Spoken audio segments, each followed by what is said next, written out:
చెప్పాలి నాకు అర్థం అవట్లా. ఒక మాట వినండి, మీరు బాగా అర్థం చేసుకోవాలని నా తపన అంతే. చిన్నపిల్లలు మారం చేస్తుంటారు ఒక్కొక్కసారి, వాళ్ళ తండ్రి కొట్టాడనో తల్లి కొట్టాడనో. కొంతమంది అలుగు ఇలాగ ఉంటుంది, ఎలాగ తెలుసా? కొట్టిన వారే వచ్చి ఏం చేయాలంట, వాళ్ళే వచ్చి బతిమాలి బొజ్జగించి తీసుకెళ్ళాలి. అప్పుడే వాళ్ళు ఏం చేస్తారంటే సంతృప్తి పడతారు, సంతృప్తి చెందుతారు. దేవుడు కూడా చాలా నీతో ఒక చిన్నపిల్ల మనస్తత్వం లాంటిదే. ఎందుకు తెలుసా? కేవలం నువ్వు వస్తేనే ఆనందం, అంతే ఆయనకి. నువ్వు ఆరాధిస్తేనే ఆనందం ఆయనకి, అదే. అంతేగాని నేను పంపిస్తాను, నేను చేరేస్తాను తీసుకోండి, లేకపోతే మందిరానికి ఖర్చు పెట్టండి, లేకపోతే ఇంకోటి చేయండి, నేను మాత్రం రావడానికి ఖాళీ లేదు అనేటట్టు అయితే దేవుడు నీ రాకను కోరుకుంటాడు. చూడు, చంటి పిల్ల ఎలాగైతే తనకు ప్రియమైన తండ్రి, తనకు ప్రియమైన తల్లి దగ్గరకు రావాలని ఎలా కోరుకుంటారో, అలాగా దేవుడు రివర్స్లో నువ్వు ఎదురు చూడాలి, కానీ దేవుడు నీకోసం ఎదురు చూసి రివర్స్లో ఏం చేస్తుంటాడంటే నీ కొరకు వెయిట్ చేసి, మరి నువ్వు వస్తే ఆయన సంతోషించే స్థితిలోనే ఉన్న దేవుడు. దేవునికి స్తోత్రం కలిగింది. అందుకనే అటువంటి మనస్తత్వం కలిగింది కాబట్టే ఆ లోకం నుంచి ఈ లోకానికి తనను తాను తగ్గించుకుని రాగలిగాడు. అర్థమైందండి? ఆ మనస్తత్వం ఉంది కాబట్టి, అంత నిగర్వి కాబట్టి, అర్థమైందండి? అంత దేవుడు, నేను దేవుణ్ణి, నాకు స్టేటస్ ఉంది, నువ్వు మనిషివి, నీ స్టేటస్ అంతవరకే, నువ్వు నా పరిధిని ఎన్నటికీ చేరలేవు, నువ్వు పాపివి, నేను పరిశుద్ధుని అనే పలికే ఆ ఆడంబరపు పలుకులు ఆయన జీవితంలో లేవు. ఆయన నోట రాలేదు. ఆయన నిర్మించిన, ఆయన ఏర్పరిచిన గ్రంథంలో లేవు. వాళ్ళందరూ కూడా ఒకటే ప్రవచించారు, పాపులందరి కొరకు సర్వ పాప పరిహారార్థం ఆయన వచ్చినట్టుగా. ఇదిగో ఎంత ఘోర పాపినైనా నేను ప్రేమతో చేరదీసి క్షమిస్తాను అన్నది ఆయన పిలుపు, ఆయన ఆహ్వానం. అర్థమవుతుందండి? దయచేసి వినండి, పిల్లలు మీ మధ్య ఆడుకుంటున్నా, దయచేసి వినండి. ఆయన ఆహ్వానం అంతా తగ్గింపుతో కూడిందన్నమాట.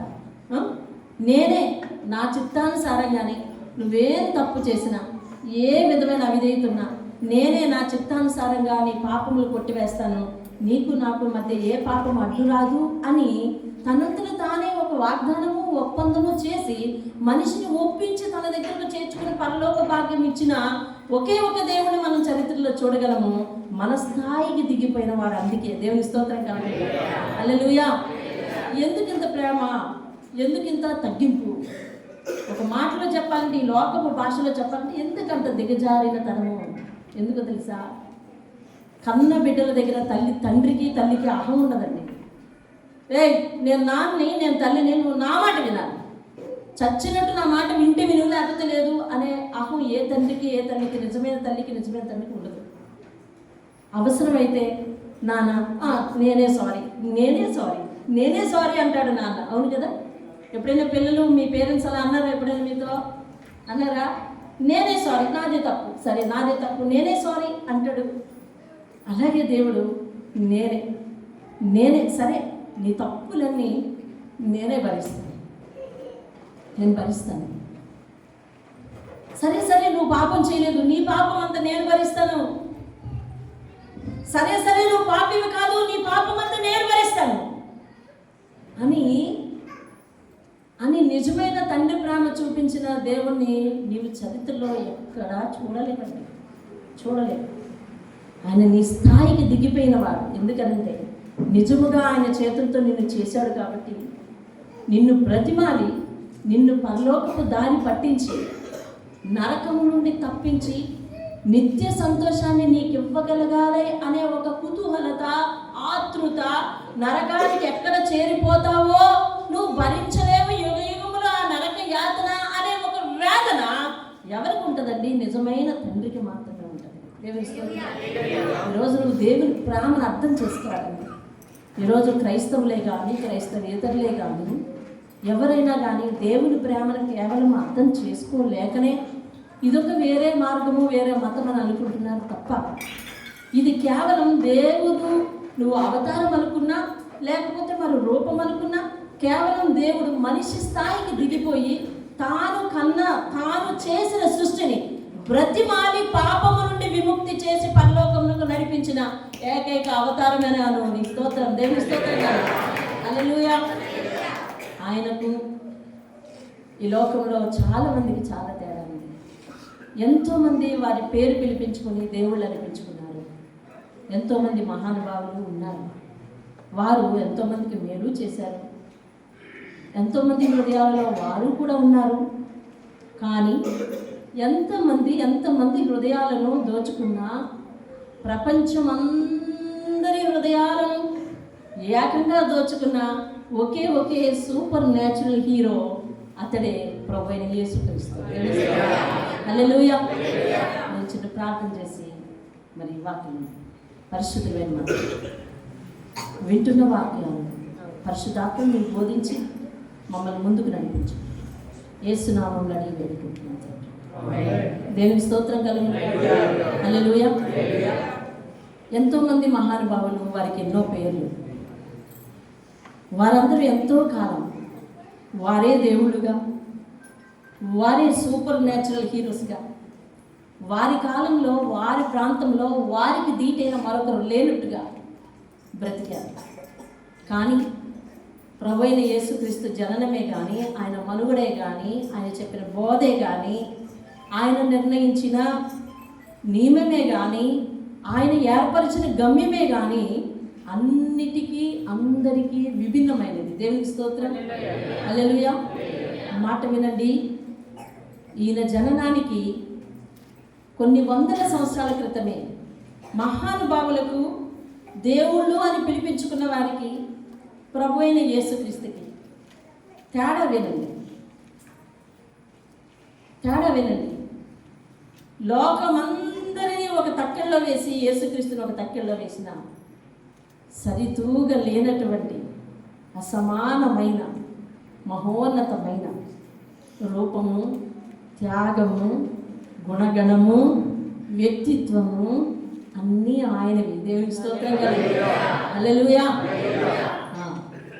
అసమానమైన వ్యక్తిత్వం, అసమానమైన రూపం, అసమానమైన సిద్ధాంతం, అసమానమైన నియమం, అసమానమైన గమ్యం, అసమానమైన త్యాగం. ఆయనలాగా సమానంగా ఎవరు త్యాగం చేయలేదు. ఆయన గుణగణాలకు సరిపోయినటువంటి గుణగణాలు కూడా ఎవరికి లేవు. దేవునికి స్తోత్రం కలుగును. జస్ట్ 2-3 విషయాలు చూడండి. ఆయన జననం కోసం ఎంతోమంది ప్రవక్తలు కొన్ని వందల సంవత్సరాల క్రితం ప్రవచించారు. కానీ ఏదైతే సోకాల్ మహానుభావులు అనిపించుకున్న వాళ్ళందరూ కూడా వారు పుట్టిన తరువాత, కొంతకాలం ఎదిగిన తరువాత, వారి ప్రాంతంలో వారు ప్రాచుర్యం పొందాక కానీ వారు ఉన్నారు అనే సంగతి జనానికి తెలియదు. హల్లెలూయా. యెషయా గ్రంథము 6వ అధ్యాయము 14వ వచనం. ఇదిగో కన్యక కుమారుని కని తనకు ఇమ్మానుయేలు అనే పేరు పెట్టబడును. యెషయా గ్రంథం 9వ అధ్యాయం. మీరందరూ అవసరం లేదు, తిరగలేకపోవచ్చు, కానీ రాసుకోండి లేదా జాగ్రత్తగా వినండి. వీడియో కూడా యూట్యూబ్లో ఉంటుంది. అగైన్ రిపీట్ చేసుకుని మీరు వినొచ్చు, కానీ చాలా శ్రద్ధగా అటెంటివ్గా ఉండి వినండి. యెషయా గ్రంథం 9వ అధ్యాయం 6వ వచనం ఇలాగ చెప్తుంది. ఏలయనగా మనకు శిశువు పుట్టేది, మనకు కుమారుడు అనుగ్రహింపబడేది, అతని భుజము మీద రాజ్యభారం ఉండేది. ఆశ్చర్యకరుడు, ఆలోచనకర్త, బలవంతుడైన దేవుడు, నిత్యుడగు తండ్రి, సమాధానకర్తయగు అధిపతి అని ఆయనకు పేరు పెట్టబడింది. దేవుని స్తోత్రం. ఇవన్నీ కొన్ని వందల సంవత్సరాల క్రితం ప్రవక్తలు ప్రవచించిన ప్రవచనాలు. వందల సంవత్సరాల తర్వాత వాటి నెరవేర్పు ఎంత విచిత్రమో చూడండి. ఏదైతే ఇందాక సోకాలు మహానుభావులు అనుకున్నామో వారు ఆ ప్రాంతంలో వాసికెక్కిన తర్వాత కానీ తెలియదు పలానా ప్రాంతంలో పలానా వాళ్ళు ఉన్నారంట అని. కానీ ఈ దేవాది దేవుని గురించి 100 సంవత్సరాల క్రితమే ప్రవచనాలు. తర్వాత పుట్టిన తర్వాత వారికి వారి పుట్టిన వేళ విశేషాన్ని బట్టి, తిథులను బట్టి, నక్షత్రాలను బట్టి వారికి పేరు పెడితే 100 సంవత్సరాల క్రితం ప్రవచనంతో పాటే ప్రవక్తలు ఆయనకి ఏ పేరు పెట్టాలో నిర్ణయించాడండి. దేవుని స్తోత్రం కలుగును.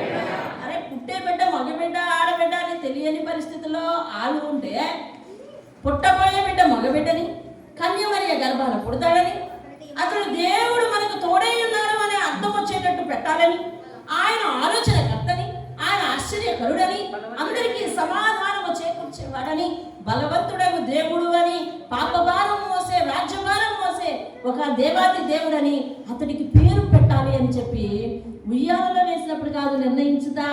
ఎప్పుడు నిర్ణయించారండి? కొన్ని వందల సంవత్సరాల క్రితమే. దేవుని స్తోత్రం కలుగునుగాక. హల్లెలూయా. ఏ ఒక్కరూ చెప్పలేదు వారి గురించి, కానీ ప్రవక్తలు, పేరు మోసిన ప్రవక్తలు చెప్పి గ్రంథస్థం చేయించారు. దేవుని స్తోత్రం కలుగునుగాక. హల్లెలూయా. ఏ స్థలము? ముందే చెప్పబడింది, బెత్లెహేమ్ అనే ప్రాంతం. ఎవరికి ముందే చెప్పబడింది? కన్యమరియ గర్భవతి. ఎందుకోసం? పాపులను రక్షించుటకు అని చెప్పబడింది. దేవుని స్తోత్రం కలుగునుగాక. అరే ఆ జననం ఎక్కడ, ఎప్పుడు, ఎవరికి, ఎందుకోసం, ఏం చేయడానికి, అన్ని గమ్యము అంతా కూడా ఏ టు జెడ్. అదేమంటారు? ప్రోటోకాల్. ఏ ఒక్కరికి జననం ముందు లేదండి. దేవుని స్తోత్రం. ఏ ఒక్కరి జననం ముందు లేదండి. ఏ ఒక్కరి జననం ముందు లేదు. ఇది చరిత్ర. చరిత్రను కాదంటే మనకు మనుగడ లేదు. చరిత్రను నేను ఒప్పుకోను అన్నావా, అయితే నువ్వే లేవు. చరిత్ర అబద్ధం అంటే చరిత్రలో ఉన్న నువ్వు అబద్ధమే కాదు. దేవునికి స్తోత్రం కలుగునుగాక. హల్లెలూయా. పాప ప్రమేయం లేకుండా పుడతారు అని అంటే అట్లనే పుట్టారు. కానీ మనం చెప్పుకుంటున్న మహానుభావులందరూ కూడా ఖచ్చితంగా పాప ఫలితంగానే పుట్టారు. ఆ ప్రమేయంతోనే పుట్టారు. ఈయన పుట్టి ఇతరులకు పరిచయం చేశాడు. వారు పుట్టి పూజలు అందుకున్నారు. ఎంత వ్యత్యాసం చూడండి. ఈరోజు ఒక పేరున, యేసుక్రీస్తు అనే పేరున జన్మ పొందిన ఒక దేవుని గురించి నువ్వు వింటున్నావు. ఆయన గురించిన సత్యాసత్యాన్ని నీ హృదయం అందు పెట్టుకుని వాటితో నీ హృదయాన్ని అలంకరించుకో. ఈనాడు యేసు పుట్టిన దినమున ప్రపంచమంతా వారి సంఘాలు ఎందుకు అలంకరిస్తారు? ఎందుకు అలంకరిస్తారు? ఎప్పుడూ కనిపించినటువంటి శోభాతిశయమానముగా చర్చిలు ఎందుకు కనపడతాయి? ఆయన పుట్టుక యొక్క అర్థం ఏమిటి? ఆయన పుట్టాడని చెప్పి, అతడు నా కోసమే వచ్చాడని చెప్పి, నన్ను రక్షించడానికి ఆయన చెప్పి, ఆయన సత్యాన్ని, ఆయన చూపిన మార్గాన్ని నువ్వు నీ హృదయంలో అలంకరించుకొని నువ్వు కూడా ఇతరులకు వెలుగై ఉంటావని, నువ్వు కూడా ఇతరులకు నీ వ్యక్తిత్వం చేత అందంగా కనిపిస్తావని, చూడ చక్కనోళ్ళుగా కనిపిస్తావని. దేవుని స్తోత్రం కలుగునుగాక.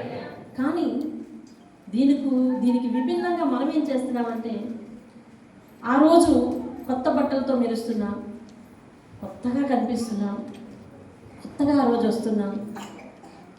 ఆ తర్వాత నుంచి యేసు నీ కోసం పుట్టాడయ్యా అని అంటే అయితే ఏంటి అనే స్థితికి దిగజారిపోతున్నాం. అది జరగకుండా ఉంటే ఎల్లప్పుడూ ఈ వెలుగులు మన హృదయంలో ఉంటూనే ఉంటాయి. ఈరోజు ఆర్టిఫిషియల్గా పెట్టారు ఈ లైట్లన్నీ, కొద్ది కాలం తర్వాత తీసేస్తారు. కానీ నీ హృదయంలో, నా హృదయంలో దేవుడు వెలిగించిన ఆ నీతి, దేవుడు వెలిగించిన ఆ సత్యం, దేవుడు వెలిగించిన పరిశుద్ధత ఉందే, ఈ లైట్లకి ఎన్నటికీ కూడా డిమ్ము రాదండి. ఈ లైట్లు ఎన్నడూ కూడా నీ హృదయంలో వెలుగుతూనే ఉంటాయి, నిన్ను వెలిగిస్తూనే ఉంటాయి, నీ చుట్టుప్రక్కల ఉన్న వారికి అందరినీ కూడా వెలిగిస్తూనే ఉంటాయి. అంత దేదీప్యమానంగా నిన్ను ఒక తారగా చేయడానికి దివి నుంచి భూమికి పడిపోయిన ఒక తారండి ఆయన. దేవుని స్తోత్రం. హల్లెలూయా. తనను అంగీకరించిన వారందరినీ తారలుగా ప్రకాశింప చేయడానికి వచ్చిన ఒక తార ఆయన. దేవునికి స్తోత్రం. హల్లెలూయా. మరొక మాట చూడండి. ఆయన రక్తం కార్చి, పాపులను ప్రేమించి రక్తం కార్చి ప్రాణం పెట్టడానికే వస్తున్నాడు అని చెప్పి లేఖనాలు ముందుగానే చెప్పబడ్డాయి. అలాగే ప్రవక్తలు ముందుగానే ప్రవచించారు. కానీ మనం అనుకుంటున్న మహానుభావులు పుట్టిన తరువాత కూడా వారికి ఒక లక్ష్యము ఏర్పడలేదు. వారు ఉన్నన్నాళ్ళు అందరికీ మేలు చేశారు, లేదా కొంతమందికి మరి ఉపకారులుగా ఉన్నారు, పేరు ప్రఖ్యాతులు పొందారు, పూజలు అందుకున్నారు, మరణించారు. ప్రభు అయిన యేసుక్రీస్తు మాత్రం మన కొరకు సిలువలో శ్రమలు పొంది, అయ్యా నువ్వు పాపివే, సరే ఒప్పుకుంటాను, కానీ ఆ పాపాన్ని నా మీద వేసుకుంటాను, నీకు నాకు ఏ అడ్డం లేదు అని చెప్పి పాపాన్ని తానంతట తానే మనందరం చేసిన మా పాపం. ఒక్క ఈ సంఘమా కాదు, ప్రపంచమందరూ చేసిన ఆ పాప భారం అంతా కూడా తన మీద వేసుకొని మరణించి తిరిగి లేచారు. కానీ సోకాళ్ళు మహానుభావులందరూ కూడా నేను మరణించను, నేనన్నటికీ జీవించే ఉంటాను, నాకు మరణం అనేది నా దగ్గరకు రాదు అని కొంతకాలం హెల్త్ని మెయింటైన్ చేయగలిగారు. ఆ తరువాత వారి వల్ల కాలేదు, కాలం వారిని తీసుకుంది. తరువాత వారు తిరిగి జన్మించలేదు. వారి మీద ఆశ పెట్టుకున్న వారందరూ తిరిగి జన్మిస్తారని ఎదురు చూశారు, కానీ లేదు. ప్రభువైన యేసుక్రీస్తు యొక్క సమాధి మాత్రమే ఈ లోకంలో తెరవబడిన ఏకైక సమాధి. దేవుని స్తోత్రం కలుగునుగా. హల్లెలూయా.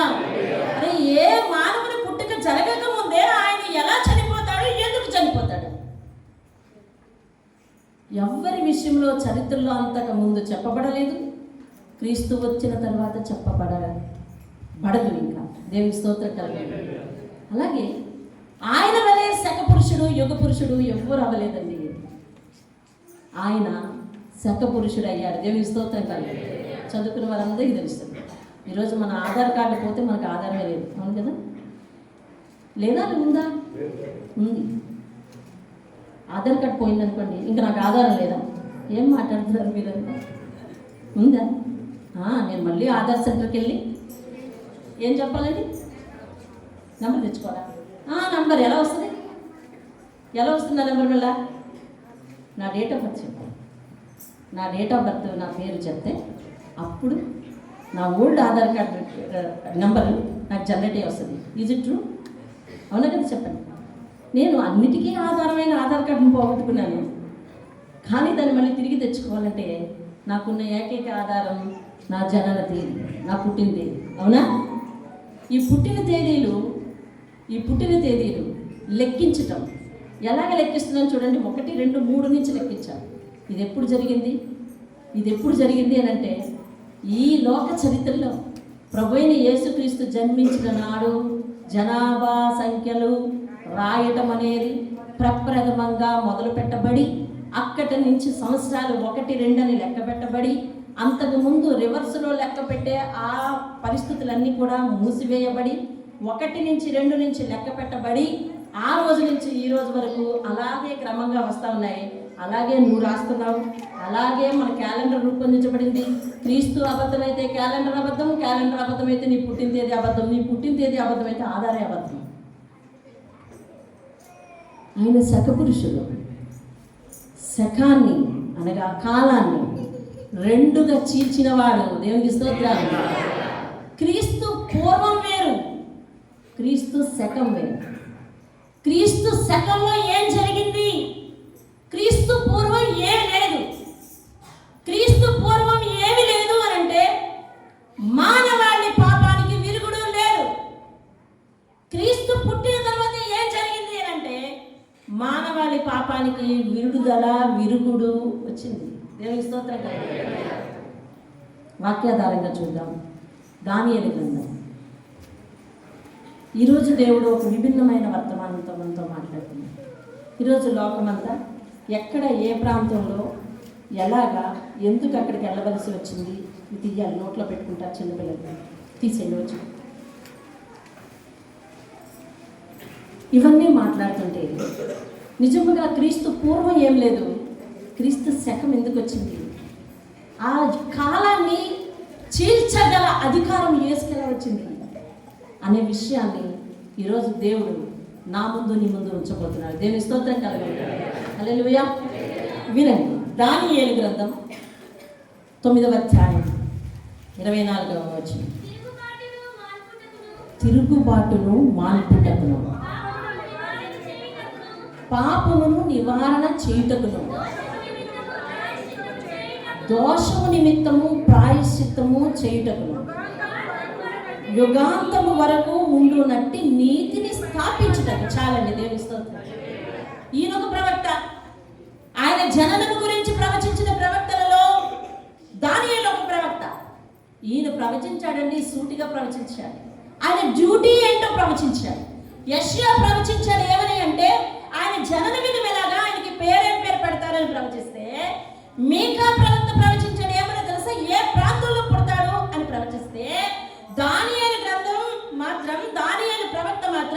Duty of the Jesus ప్రవచించాడండి. దేవుని స్తోత్రం.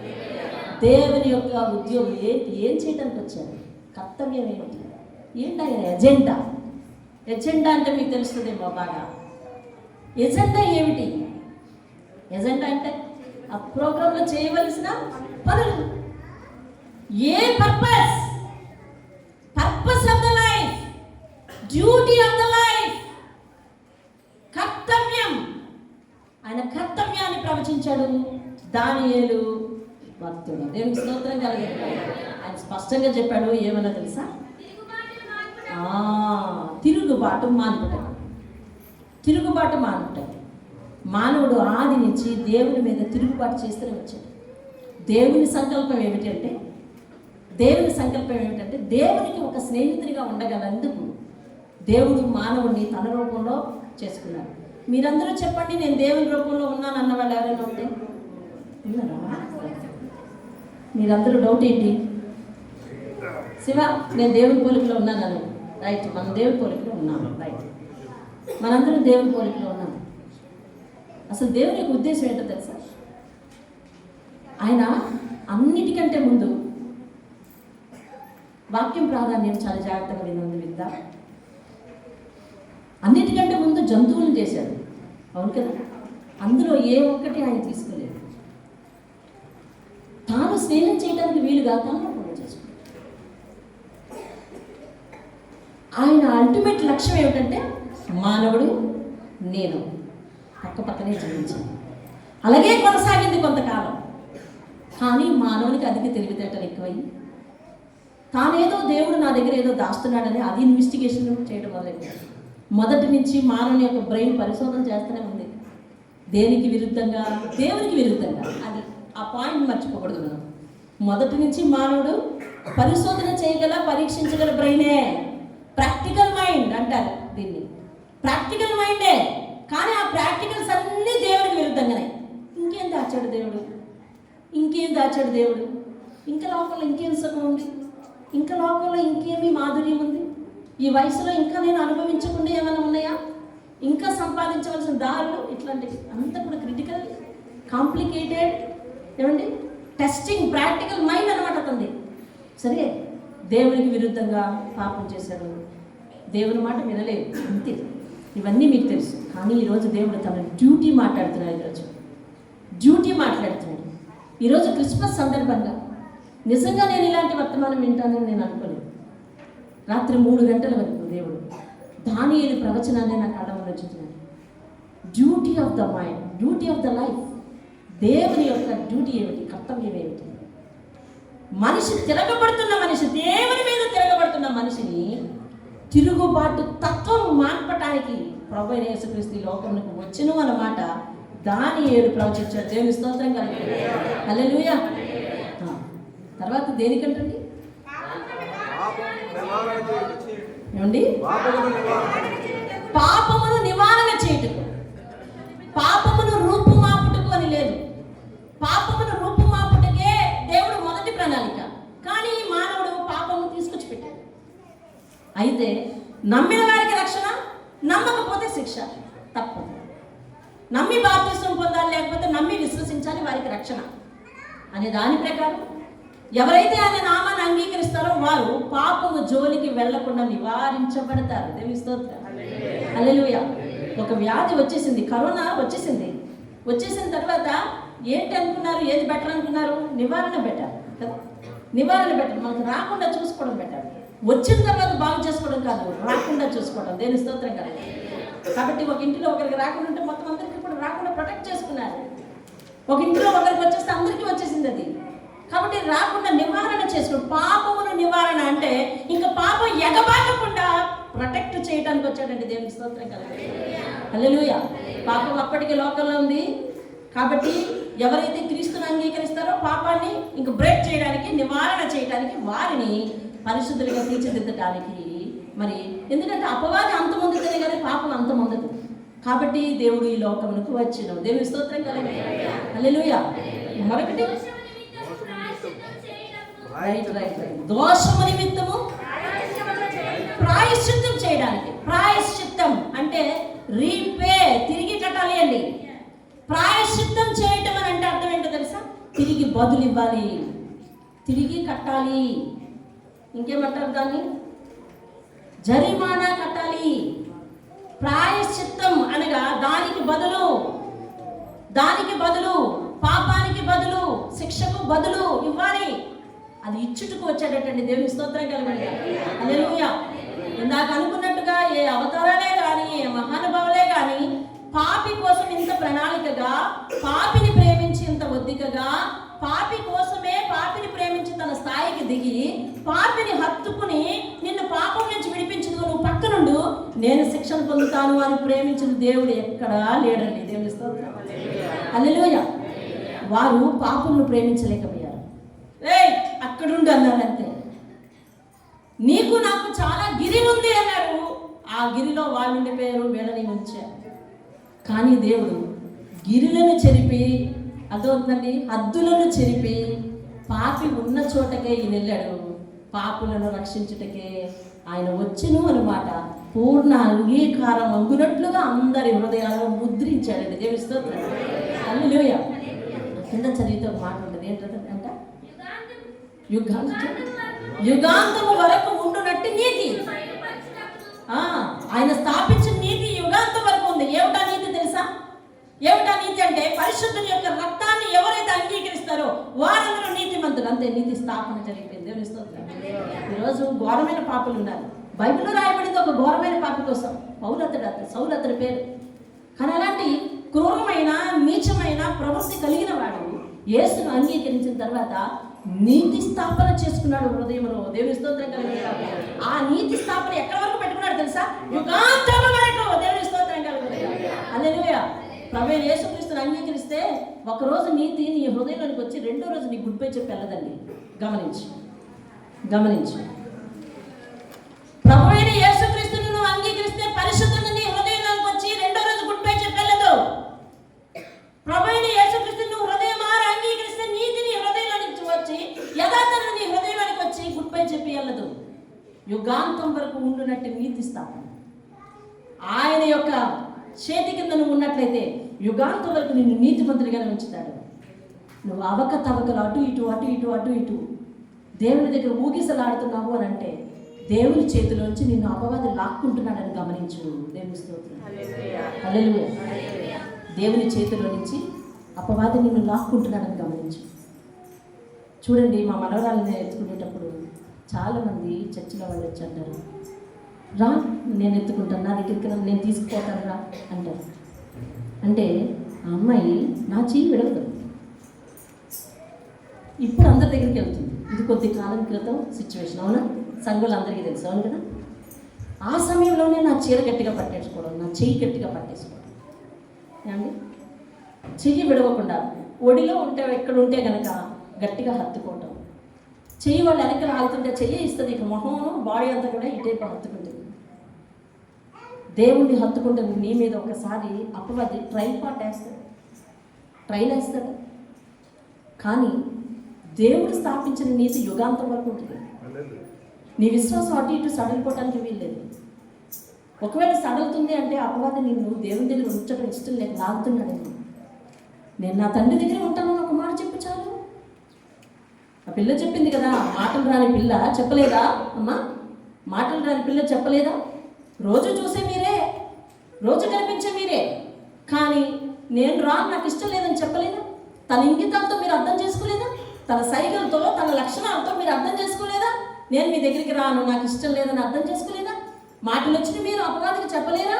మాటలు వచ్చిన మీరు దురక్షానికి చెప్పలేరా? మాటలు వచ్చిన మీరు వ్యసనానికి చెప్పలేరా? మాటలు వచ్చిన మీరు ఈ లోక అపవాదితో చెప్పలేరా? నేను నా తండ్రి దగ్గర ఉంటాను రానని చెప్పలేరా? యుగాంతం వరకు ఉండునట్టి నీతిని స్థాపించుటకు, అనుసరించుటకు దేవుని స్తోత్రం కలుగునుగా. హల్లెలూయా. వీటన్నిటిలో అతి ముఖ్యమైన యాగము, అతి ముఖ్యమైన కార్యము ఏంటంటే ఇదండి, డ్యూటీ ఆఫ్ ద జీసస్. అతి ముఖ్యమైన కార్యం ఏమిటి అంటే దోషము నిమిత్తము ప్రాయశ్చిత్తం చేయటం. ప్రాయశ్చిత్తం అనేది జరగాలండి ఖచ్చితంగా. తప్పు జరిగింది, మానవుడు పాపం చేశాడు, పాపానికి ప్రాయశ్చిత్తం జరగాలి. నేనంతా కలిపి 10 నిమిషాల్లో ముగిస్తాను. నాతో రండి, దేవుడు ప్రాయశ్చిత్తం ఎట్లా చేశాడో చూపిస్తాను. హెబ్రీయులకు రాసిన పత్రిక ఈరోజు మీరు మౌనంగా మీరేం చదవద్దు, నేను చదువుతున్న వాటిని మీరు గమనిస్తూ ఇక్కడ వీడియోకి సహకరిస్తూ మీరు చదివిన ప్రతిదాన్ని మీ కళ్ళల్లో పెట్టుకొని హృదయంలోనికి పంపించుకుంటూ దోషానికి ప్రాయశ్చిత్తం ఎలా జరిగింది, దేవుడు ఎంతవరకు పుట్టాడు, పశుల పాకలో పుట్టాడు, నక్షత్రం వచ్చేసింది, జ్ఞానులు వచ్చేసారు, ఇవన్నీ చెప్పుకున్నాం, విన్నాం. కానీ మనము ఆ నక్షత్రాన్ని మన హృదయంలోకి ఆహ్వానించుకోలేకపోయాం. కానీ దోషం నిమిత్తం ప్రాయశ్చిత్తం దేవుడు ఎట్లా చేశాడు అది నీకు తెలియాలి. కాబట్టి హెబ్రీలకు రాసిన పత్రిక 9వ అధ్యాయంకి ఒకసారి రండి. 9వ అధ్యాయం. అనాదిలో మానవుడు దేవునికి విరుద్ధంగా పాపం చేసిన తర్వాత అగైన్ దోషమునకు ప్రాయశ్చిత్తం ఎలాగ జరుగుతుంది అనే విషయాన్ని మీరు ఇప్పుడు నుంచి వింటున్నారు. కొంచెం సేపు 10 నిమిషాలు ఎలాంటిగా ఉండండి, కూర్చోండి. ఎవరెవరు పేరెంట్స్ ఎవరైనా వచ్చారేమో, పిల్లలు మీ పేరెంట్స్ ఎవరైనా వస్తే పర్వాలేదు, మధ్యలోంచి లేగచ్చు, లేచి అలా చుట్టూ తిరిగి ఆ కుర్చీలు వెనకాల నుంచి పేరెంట్స్ని కలుసుకోండి, లేకపోతే పేరెంట్స్ని కాసేపు కూర్చోమని సైగ చేయండి. కొంచెం ఓకే, అలా బ్యాక్ నుంచి వెళ్ళి కలవచ్చు, నో ప్రాబ్లం. వాళ్ళని నిలబెట్టనివ్వద్దండి. రైట్, వినండి. మీరు వచ్చిన వెంటనే ఆన్సర్ చేయండి, అలాగే లోపలికి ఆహ్వానించండి. రైట్, వినండి. పాపమునకు దోషమునకు ప్రాయశ్చిత్తం ఎట్లా జరిగింది? హెబ్రీలకు రాసిన పత్రిక 9వ అధ్యాయం 7వ వచనం నేను చదువుతున్నాను. ఆది కాలంలో మానవుడు దేవుని దగ్గర నుంచి పాపం చేసి దేవుడు అనుగ్రహించే మహిమలో అతను ఉండలేక బయటకు వచ్చేసిన తర్వాత ఇక నేను పాపం చేశానని మనిషికి తెలిసింది. కాబట్టి ఈ పాపం వల్ల నాకు బాధే కలిగింది, మరణమే వచ్చింది, అన్నీ గ్రహించుకున్నాడు. గ్రహించుకున్న తర్వాత ఈ పాపానికి విరుగుడు పోవాలి, నేను దేవుడిని చేరాలని మనిషి కూడా రియలైజ్ అయ్యాడండి. మనిషి కూడా రియలైజ్ అయ్యి ఇదిగో అలా రియలైజ్ అయిన మనిషి దేవుడి దగ్గర ప్రాధాన్యపడితే దేవుడు ఒక మార్గం చూపించాడు. ఏమనంటే అదిగోండి 7వ వచనం నేను చదువుతున్నాను. సంవత్సరమునకు ఒక్కసారి ప్రధాన యాజకుడు ఒక్కడు రక్తము చేత్తో పట్టుకొని ఆ కింద లైన్ తన కొరకును, నేను సూచిస్తున్న దగ్గర మీరు చదువుకుంటూ వచ్చేస్తే బాగుంటుంది. తన కొరకును ప్రజల అజ్ఞాన కృతముల కొరకును అర్పించును. దేవుని స్తోత్రం కలగాలి.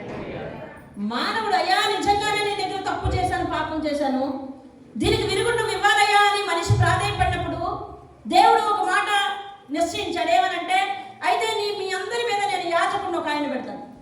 ఆ యాజకుడు ఏం చేస్తాడంటే ఏడాదికి ఒక్కసారి మీ ఇంటి నుంచి గొర్రెపిల్ల తీసుకెళ్తే, మీ ఇంటి నుంచి మేక తీసుకెళ్తే, మీ ఇంటి నుంచి ఏం తీసుకెళ్తే అది దాన్ని కోసి దాని రక్తాన్ని పట్టి ఆ రక్తం పట్టుకొని ప్రధాన యాజకుడు ఇదిగో ఆ బలిపీఠం దగ్గరకు అందరూ రక్తం అందులో పోయాలి. ఇవాళ చర్చిలో ఎంతమంది ఫ్యామిలీస్ ఉన్నాం? ఈ 40 మంది ఫ్యామిలీస్, 40 మంది గొర్రెలు చేస్తే అవన్నీ కట్ చేసి అవన్నీ రక్తం అందులో పోస్తే, ఏమండి వింటున్నారా? ఆ రక్తం అందులో పోస్తే ఆ గిన్నె పాత్ర పట్టుకొని ప్రధాన యాజకుడు ఒక్కడే అతను వెళ్ళాలంటే ఎవరి కోసమో తెలుసా? ఎవరి కోసం వెళ్ళాలి? అతి పరిశుద్ధ స్థలానికి ఎవరి కోసం వెళ్ళాలంటండి? చదవాలి. తన కొరకు. అందులో చూడండి, ఈయన దేనికి వెళ్తున్నాడు? పరిశుద్ధ స్థలానికి పాపము ప్రాయశ్చిత్తం కొరకు రక్తాలు అర్పించడానికి. వెళ్ళే ఆయన కొరకు కూడా ప్రాయశ్చిత్తం జరగాలి. అర్థమైందా మీకు? వెళ్ళే ఆయన కొరకు కూడా ప్రాయశ్చిత్తం జరగాలి.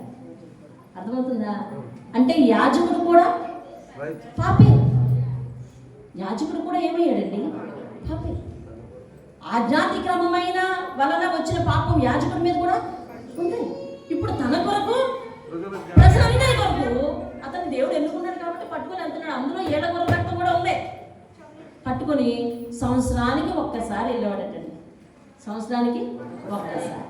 ఇప్పుడు 2వ మాట 20వ వచనం చదువుతున్నాను వినండి.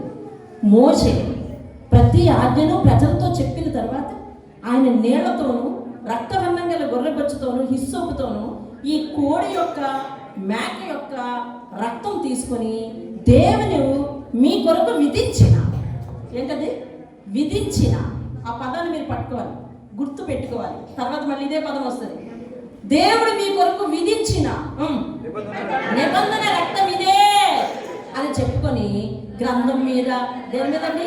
గ్రంథం మీద, ప్రజలందరి మీద ప్రోక్షించి, అదే విధముగా గుడారముల మీద, సేవాపాత్రలన్నిటి మీదను ఆ రక్తం ప్రోక్షించండి. దేవుని స్తోత్రం కదా. ఇప్పుడు అర్థమైందండి. మీరందరూ అన్ని గొర్రెలు తీసుకొచ్చారు, ఆ గొర్రెలన్నింటినీ కోసారు, ఆ రక్తం ఒక పాత్రలో పట్టారు. ఆ పాత్ర ప్రధాన యాజకుడు, బాబు మా గొర్రె, మేము తెచ్చిన గొర్రె కూడా ఇందులో రక్తం వేయండరా అన్నారు. వాళ్ళ ఇంటి దగ్గర నుంచి తెచ్చిన గొర్రె కూడా రక్తం అందులో వేసారు. ఇది పట్టుకుని అక్కడికి తీసుకెళ్ళి ప్రధాన అతి పరిశుద్ధ స్థలంలో దేవుని దగ్గర పెట్టి దాన్ని మళ్ళీ తీసుకొచ్చి, దేవుడు పరిశుద్ధపరిచిన రక్తం ఇది. ఏం చేశాడంట? ఈ రక్తాన్ని ఏం చేశాడంటే దేవుడు ఇప్పటి వరకు అన్నడు వినలేదు. ఆయన పాప వినుడు ఎందుకు చేశాడో ఇప్పటి వరకు అన్నడు వినలేదు. వినండి, ఏం చేశాడంటే అతను పరిశుద్ధపరిచాడంటే. ఎక్కడికి తీసుకెళ్తే? అతి పరిశుద్ధ స్థలానికి తీసుకెళ్తే గొర్రెల యొక్క, కోడెల యొక్క రక్తాన్ని అతను పరిశుద్ధపరిచాడని చెప్పి మళ్ళీ తీసుకొచ్చి అందరి మీద, ముందు గ్రంథం మీద అంట, తర్వాత అప్పుడు ప్రజలందరూ మీలా కూర్చుండేవాళ్ళు కాదు. రండి అందరూ నా తల మీద పడాలి, నా తల మీద పడాలి, నా తల మీద పడాలి అని అందరూ వస్తారు.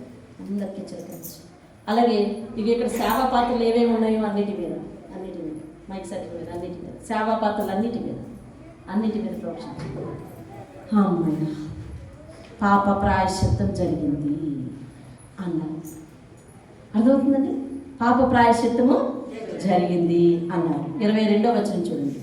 మరియు ధర్మశాస్త్ర ప్రకారం సమస్త వస్తువులు, ధర్మశాస్త్రం ఏమని చెప్తుంది? సమస్త వస్తువులు రక్తము చేత శుద్ధి చేయబడుననియు, రక్తం చిందింపకుండా పాప క్షమాపణ కలగననియు దీనివల్ల సామాన్యంగా చెప్పవచ్చు. అందుకే ఆయన ఏం చేశాడంటే ఆ రక్తాన్ని పట్టుకెళ్ళాడు, తీసుకొచ్చాడు, అన్నిటి మీద, అందరి మీద ప్రోక్షించేశాడు. దేవుని స్తోత్రం కలుగును గాక. అయితే 10వ అధ్యాయం 3వ వచనం నేను చదువుతున్నాను. మీరు వీలైనంత సైలెంట్గా మీరు కూడా మనసులో చదువుతూ ఉంటే మిగిలిన వారికి క్లారిటీగా ఉంటుందని నా మనవి. తర్వాత చూడండి, 10వ అధ్యాయము 3వ వచనం. అయితే ఆ బలులు అర్పించుట చేత ఏటేటా పాపములు జ్ఞాపకం వస్తున్నాయి. చూసినావా? కనిపెట్టారు అందరూ ఓ ట్రిక్. ఏంటంటే ఒక గొర్రె పిల్ల పట్టకపోతే పోలే అని. వచ్చే సంవత్సరం మార్గ మధ్యలో వెళ్ళిపోయాడు. మరలా ఆ పరిశుద్ధ పర్వతం యొక్క కొండ దిగాడు. మళ్ళా ఫుల్లుగా తాగేశాడు. మళ్ళీ ఫుల్లుగా ఏర్పాటైపోయాడు. సెటప్ అంతా మోపైపోయింది. మళ్ళీ వచ్చేసాడు. మళ్ళా పాప అయిపోయావయ్యా అంటే వచ్చే సంవత్సరం మళ్ళీ వెళ్ళి పెద్ద గొర్రెపోతులు ఇచ్చేస్తాను అనుకున్నాడు. ఏమనుకున్నాడంటే అదే కదా సొల్యూషన్. నా ఇంటి నుంచి ఒక గొర్రెపిల్ల వెళ్ళాలి, దాని రక్తం అందులో పడాలి, అది తీసుకెళ్తే దేవుడు పరిశుద్ధపరిచేస్తాడు, అది తీసుకొచ్చి నేను జల్లించుకుంటే అయిపోయింది. ఇదండి మనిషి కనిపెట్టిన ట్రిక్. అర్థమవుతుందా? ఇది మనిషి కనిపెట్టిన ట్రిక్. అందుకని ఏటేటా ఏం చేస్తున్నాడు అతడు? ఏటేటా ఏం చేస్తున్నాడు? పడిపోతున్నాడు. ఏటేటా ఏం చేస్తున్నాడు? ఆ వ్యసనాలు అట్లనే ఉన్నాయి. అందుకని 4వ వచనం, ఏలయనగా ఎడ్ల యొక్కయు మేకల యొక్కయు రక్తము పాపములను తీసివేయుట అసాధ్యము. దేవునికి స్తోత్రం కలుగును గాక. హల్లెలూయా. అందుకని ఏం చేశారు మరి? 9వ అధ్యాయము 11వ వచనం నేను చదువుతున్నాను వినండి. అయితే క్రీస్తు రాబోచున్న మేలుల విషయమై ప్రధాన యాజకుడిగా ఆయనే వచ్చి, దేవుని స్తోత్రం కలుగును గాక. ఇందాక అతి పరిశుద్ధ స్థలంలోనికి రక్తాన్ని పట్టుకుని వెళ్ళిన వాడెవడు? ప్రధాన యాజకుడే. ఈరోజు వర్తమానం మీకు అర్థం కాకపోయినా అర్థం చేసుకోండి. మరలా యూట్యూబ్ ఓపెన్ చేసి మరలా చేసుకోండి. ఎందుకంటే it is the duty of the Jesus. దేవుడు తాను నిర్వర్తించిన కర్తవ్యం, ఏ ఒక్కరూ చేయలేనటువంటి కర్తవ్యం, లేఖనాల అనుసారంగా చేసిన కర్తవ్యం ఇది. దేవుని స్తోత్రం కలుగును. అంతకుముందు ప్రధాన యాజకుడు ఎవరు? ఒక మనిషి. అతడు వెళ్ళేవాడు, అతడు తన కొరకు కూడా తీసుకెళ్ళేవాడు. కానీ ఇప్పుడు ఇతడే ప్రధాన యాజకుడు. దేవుని స్తోత్రం కలుగును గాక. పాపము లేనివాడు, కన్యమరియ గర్భమున పుట్టినవాడు, పాప ప్రమేయము లేకుండా ఎదిగినవాడు, పాప ప్రమేయం లేకుండా పుట్టినవాడు, పాపము జోలికి పోనివాడు, పాపము అతని కొరకు ప్రాయశ్చిత్తం చేసుకోని అవసరం లేనటువంటి ఏకైక పురుషుడు ప్రభువైన యేసుక్రీస్తు. అతడు ఇప్పుడు వచ్చి ఏం చేస్తాడో తెలుసునండి? రాబోచున్న మేలు విషయమై చూడండి, ఆ కింద 12వ వచనం చదువుతున్నాను. మేకల యొక్కయు కోడెల యొక్కయు రక్తంతో కాదు అంటే కొట్టివేస్తారా లేదండి? మేకల్ని నిషేధించావా లేదా? ఇప్పుడు ఎట్ల యొక్క రక్తం నిషేధం అయిపోయిందా లేదా? మేకల యొక్కయు కోడెల యొక్కయు రక్తముతో ఈ పదం మీరు అందరూ చదవాలా? దేవునికి స్తోత్రం. తన స్వరక్తముతో శత్రువులతో ఏకదాటిగా గొంతెత్తి అరిచినా కానీ ఆ సంతృప్తి తీరనే తీరదు. తన స్వరక్తం ఇచ్చిన ఏకైక దేవుడు అతను ఒక్కడేనండి. చెప్పండి, అతన్ని అంగీకరించకుండా దూరంగా తిరిగితే మనకు ప్రాయశ్చిత్తం లేదు. సంవత్సరం ఏదో ఒకటి అంటుకుంటూనే ఉంటుంది. అతనితో ఈరోజు హృదయాన్ని అలంకరించుకున్నాం అందరం. దేవునితో అతనితో మనం హృదయాన్ని అలంకరించుకున్నాం. ఈ లైట్లన్నీ ఆయన దగ్గర ఎందుకు పనికిరావు? రవి కోటి తేజుడు అని బైబిల్ వర్ణించింది. దేవుని స్తోత్రం. కోటి కాంతుల కంటే అధికమైన కాంతి ఆయన. దేవుని స్తోత్రం. అగ్ని జ్వాలల వంటి నేత్రాలు ఆయన, అపరంచి వంటి పాదములు ప్రకటన గ్రంథం వర్ణిస్తుంది. ఈరోజు ఆయననే తీసుకెళ్ళి నీ హృదయంలో అలంకరించుకుంటే ఈ లైట్లు, ఈ డెకరేషన్లు ఎందుకు పనికిరావు నీ హృదయానికి? దేవుని స్తోత్రం కలుగుతుంది. హల్లెలూయా. ఎందుకు పనికిరావు నీ హృదయానికి? ఆయన తీసుకెళ్ళి అలంకరించుకో. ఎందుకంటే ఆయన కోడెల యొక్క మేకల యొక్క రక్తం కాదు, తన స్వరక్తముతో. చాలు, ఒక్కసారే. ఎన్నిసార్లు అండి? సంవత్సరం కాదండి, ఒక్కసారే పరిశుద్ధ స్థలములోనికి ప్రవేశించింది. దేవుని స్తోత్రం కలుగుతుంది. ఏమండి, ఆది కాలంలో మేకల యొక్క, కోడెల యొక్క రక్తమే అంత పరిశుద్ధత తెచ్చేసిందని అనుకుంటే, దేవాది దేవుడు తన స్వరక్తం ఇచ్చాడు. ఇంకెంత పరిశుద్ధత రావాలి? ఆమేన్ చెప్పాలి. ఆమేన్. అప్పుడు కోడెల యొక్కయో ఎడ్ల యొక్కయో రక్తమును మన మీద జల్లుకున్న తర్వాత మనం తిరిగి పాపం చేసేవాళ్ళం. కానీ యేసు తన స్వరక్తం ఇచ్చాక చేయొచ్చు. అందరూ ఆన్సర్ చేయండి. పలికిన వాడు పాపం చేస్తున్నట్ట ఆ మీనింగ్ వస్తుంది. అందరూ పలకండి. చేయకూడదు. దేవునికి విరుద్ధమైనది ఏది నువ్వు నడవకూడదు. దేవునికి విరుద్ధమైన మాటలు ఉండకూడదు. ఆయన పేరు ఏం పేరు? ఆయన పేర్లన్నింటిలో చివరి పేరు ఉపయోగపడుతుంది. ఏం పేరు? సమాధాన. ఈరోజు మీలో మీకు ఎంతమందికి సమాధానం లేదో తెలుసా? మీరు వాక్యానికి లోగని వారు. నిజంగా మీరు నాకు ఎంత కుడిభుజం లాంటి వారైనా నేను ఈ మాట చెప్పగలను. మీలో సమాధానం లేదు. మీలో ఎదుటి మనిషి పైన క్రిటిసిజం చేసే ఆలోచన ఉంది. మాట్లాడుతూనే ఉంటారు. ఆరా కాదు, అలా కాదు. నిజమైన సమాధానంతో నేను నింపబడాలి. నిజమైన సమాధానంతో ప్రేమించకపోతే ఆయన రక్తాభిషేకం నీ మీద చల్లదు. సమాధానం చేకూర్చడానికి వచ్చాను. నువ్వు సమాధానం చేసుకోకపోతే, పత్రికల్లో పౌలు రాశాడు, నీ భక్తి పరిపూర్ణం కాదు అని రాశాడు. అదేంటండి? నీ భక్తి పరిపూర్ణం కాదు. ఈయన నచ్చారని ఈయనతో నేను మాట్లాడి, నువ్వు నచ్చలేదని నీతో మాట్లాడలేదనుకోండి, దేవుడు చెప్పాడు మాట్లాడకపోతే మాట్లాడుకోమా, నీకు నచ్చినతోనే మాట్లాడు, నీకు నచ్చినతోనే సమాధానంగా ఉండు, నువ్వు మాత్రం అక్కడికి రావు చెప్పండి. ఎందుకు రానయ్యా అంటే నీ భక్తి పరిపూర్ణం కాదు అన్నాడు. ఎందుకు పరిపూర్ణం కాదయ్యా అంటే నేను సమాధానం చేకూర్చడానికి వచ్చాను. నువ్వు సమాధానాన్ని అంగీకరించట్లేదు. లేఖనాలు అలా ఉన్నాయేమో చూసుకొని, లేఖనాలకు విరుద్ధంగా నేను చెప్తే నన్ను ప్రత్యక్షంగా లేకపోతే సీక్రెట్గా కాదు, సంఘంలోనే నన్ను ప్రశ్నించేది. ఇలా చేయమని ఎక్కడుంది అడగండి. అందుకే మీ ముందుకు తెల్లవారులైనా నిద్ర మానుకునైనా వాక్యాన్నే పట్టుకుని మీ దగ్గరికి వస్తాను.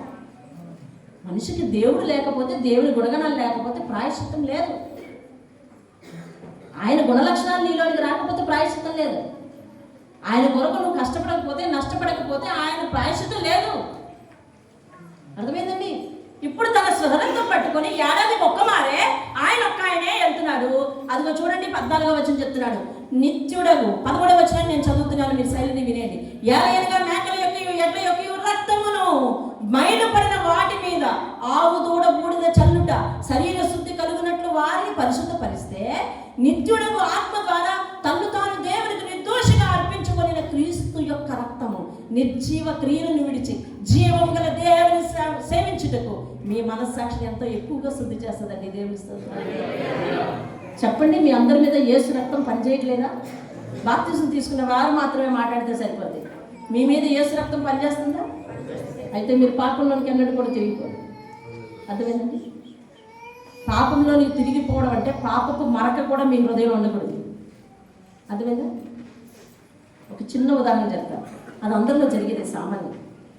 నేను ఇప్పుడు బాగానే మాట్లాడుతున్నానండి, ఎంతో సౌమ్యంగా మాట్లాడుతున్నాను. మీరు అనుకుంటారు అబ్బా అక్క ఎంత చక్కగా మాట్లాడుతుంది, కాసేపు ఆగి తర్వాత ఇంట్లో వెళ్తా, కాస్త ఇరిటేషన్ వస్తుంది, ఎవరు ఆయన కానీ పిల్లలు కానీ నాకు కోపం తెప్పిస్తారు, అప్పుడు నా అసలు లాంగ్వేజ్ బయటకు వస్తుంది అనుకోండి, అంటే ఇంకా ఉందన్నమాట హృదయంలో. అట్టడుగు స్థానంలో కూడా నీ హృదయంలో అసభ్యకరమైన లాంగ్వేజ్ని ఉంచుకున్నావనంటే నీలో పరిపూర్ణమైన మార్పు లేదు. బలిపేట సాక్షిగా నేను చెప్తున్నా, బైబిల్ సాక్షిగా చెప్తున్నా, క్రీస్తే అందరికీ సాక్షి, ఆయన సాక్షిగా చెప్తున్నా, రక్షణ ఉంది అని నువ్వు భ్రమపడుతున్నావు. నువ్వు నాకంటే పెద్దయినా చిన్నైనా ఎవరికైనా పిల్లైనా పెద్దయినా ముసలైనా ఎవరైనానండి అందరికీ దేవుని వాక్యం ఒకటే చెప్పమంటుంది. ఒకటే ఏమిటంటే ఆ లోపల చూడండి, కొంతమంది అలా అంటారు, నేను దేవుని నమ్ముకున్నాను కాబట్టి బతికిపోయావు,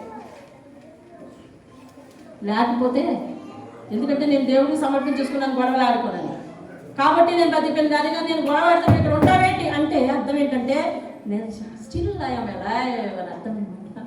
నేను ఇంకా బ్రతికే ఉన్నాను, నా లోపల బ్రతికే ఉందా ప్రవృత్తి అని చెప్తున్నాం అనమాట. దేవుని నమ్మిన వారు లోకపరంగా చచ్చిపోవాలి, దేవునిలో బ్రతకాలి, క్రీస్తులో బ్రతకాలి. దేవుని స్తోత్రంగా నిత్య మరణం నుంచి చంపి నిత్య మరణం నుంచి దాటించి నేను దేవునిలో బ్రతికిస్తున్నాడు ఆయన. ఏమంటే ఆటిల రక్తమే అంత మైలు శుద్ధి పడిపోతుందని అనుకుంటే క్రీస్తు రక్తం ఎంత మైలు శుద్ధి పడుతుందండి? ఎంత శుద్ధిగా అవుతావు నువ్వు? ఇంకా నీకు ఆ మైలు అంటావు, ఈ మైలు అంటావు, అది నెత్తి మీద చల్లుకోవాలంటావు, ఇది ఎదురు రావాలంటావు, అది చూడాలంటావు, ఈ వారం అంటావు, ఆ వారం అంటావు, ఇంకా నీకు శుద్ధి కావాలి. క్రీస్తు యేసు నీ కొరకు సిలువలో మరణిస్తే నీకు ఇంకా శుద్ధి కావాల్సి వచ్చింది. చూసావా ఎక్కడున్నామో మనం చూడండి. అయితే వినండి, ఆఖరిగా నేను ముగిస్తున్నాను. 11, 14, 9 అధ్యాయం 28వ వచనం. క్రీస్తు కూడా అనేకుల పాపముల కొరకు భరించుటకు ఒక్కసారే అర్పింపబడి తన కొరకు కనిపెట్టుకొని ఎవరైతే ఉన్నారో వారి రక్షణ నిమిత్తం పాపం లేకుండా చేశాడండి. దేవుని స్తోత్రం. నువ్వు క్రీస్తు కొరకు ఈరోజు కనిపెట్టుకున్నావంటే నీకు పాపమే లేదు, ఇక రక్షణ ఇచ్చేసాడు. నిన్ను రక్షించిన నిమిత్తం పాపం లేకుండా చేయడానికి క్రీస్తు ఒక్కసారే ఆ బలి ఇవ్వటానికి ఈరోజు భూమి మీదకు వచ్చిన సుదినం ఈ దినం, ఆయన జన్మదినం. దేవుని స్తోత్రం కలుగునుగా. హల్లెలూయా. ఆఖరిగా మీకు ఒక్క ఎవిడెన్స్ చూపించి నేను ముగిస్తాను. 10వ అధ్యాయం 10వ వచనం. 10వ అధ్యాయం 10వ వచనం.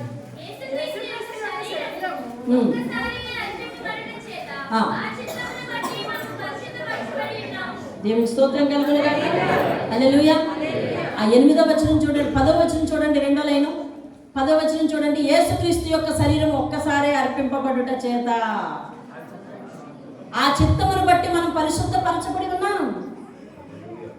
రాజీ అర్థమైందా? దేవుడు ఒక్కసారి సిలువలో మరణించుట చేత, నూకరాజు వింటున్నావా?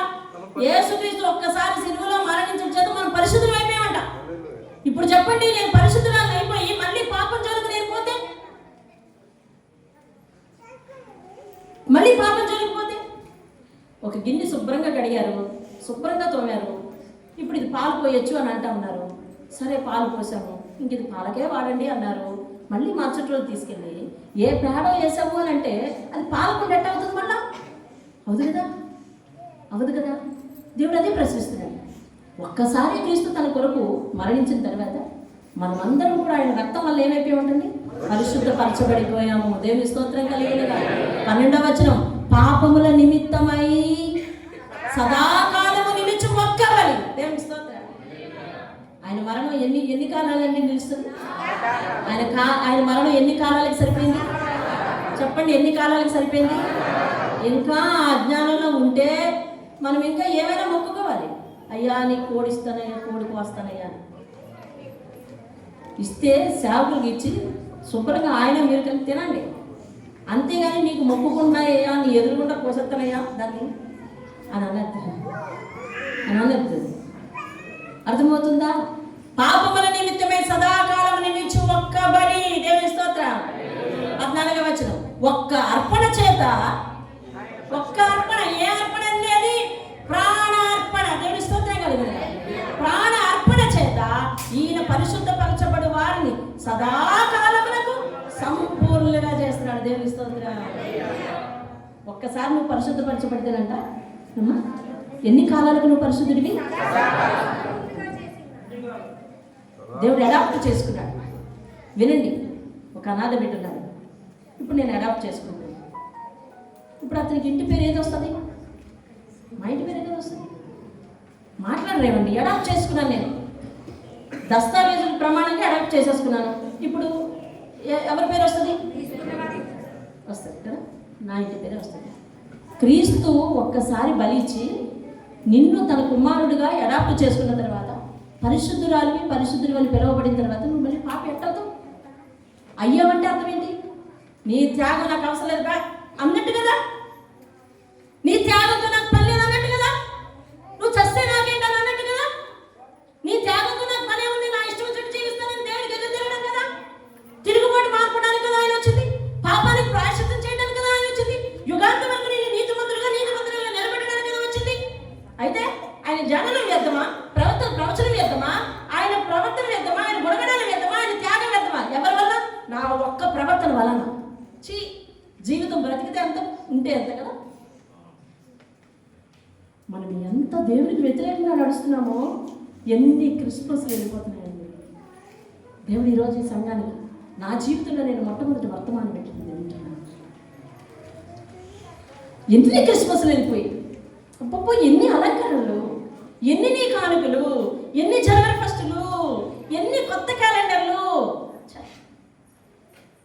ఇంకా నేను అలాగే ఆ మాట తీరే, ఇంకా అదే పాపం, అదే బిగింపు, అదే మోసం, అదే టాక్టిస్తో కూడిన మాటలు, అదే గుట్టు కనుక్కునే జర్దార్థ మాటలు, అదే మాటలు ఎదురు గౌరవిస్తున్నట్టు, వెనక అతను కించపరుస్తున్నట్టు, ఇటువంటి చెత్తంతా పేడ రొచ్చు అన్నీ నా దాంట్లో ఉంటే, యేసుక్రీస్తు మళ్ళీ నా హృదయంలోకి రా, జన్మించంటే పశువులు పాక లాంటి రొచ్చు వాసనలన్నీ హృదయం శుభ్రపరచబోదానంటే వస్తాడు.